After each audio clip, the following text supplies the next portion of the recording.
అందరికీ నమస్కారం అండి. ఇదొచ్చేసి మార్గశిర మాసంలో లక్ష్మీదేవికి పెట్టుకున్నానండి. ఆ రోజు గురువారం రోజు.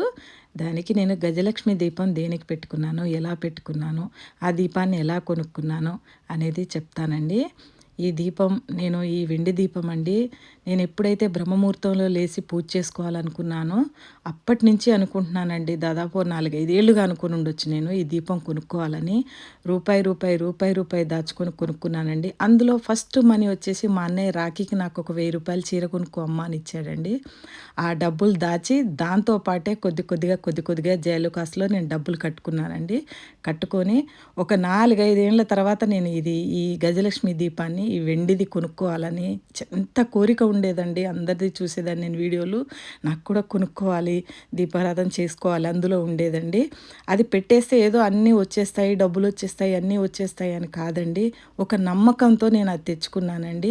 ఈరోజు మనకి ఏది పనికి రాకపోయినా ఏదో ఒక రోజు మనం చేసింది మన బిడ్డలకి పనికొస్తదని ఆశతో చేస్తున్నానండి. అంతే తప్పితే దేవుడు అంటే మనం ఆశేనండి, అడిగేదే.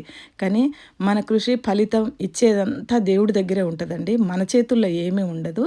ఇలా పచ్చకర్పూరంతో అమ్మవారికి ఆ రోజు నిండైన మనసుతో నేను పచ్చకర్పూరంతో హారతి ఇచ్చానండి. పంచహారతి ఇవ్వలేదు ఆ రోజు నేను.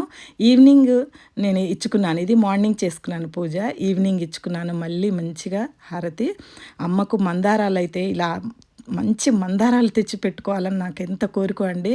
నాకొక చిన్న గుడిసె లాంటి ఇల్లు ఇచ్చినా ఏదో ఒకరోజు ఈ మందారాలని అయితే పెట్టుకొని అమ్మవారికి ఇలా పెట్టుకోవాలని కోరుకున్నానండి. పెద్దగా ఏది ఇవ్వమని కోరిక లేదు కానీ ఈ ఈ చెట్లు మా ఇంట్లో పూయగలిగే పూలతో నిన్ను పూజ చేసుకోవాలి నేను కోరిక, అదే నా కోరిక అని చెప్పుకున్నానండి.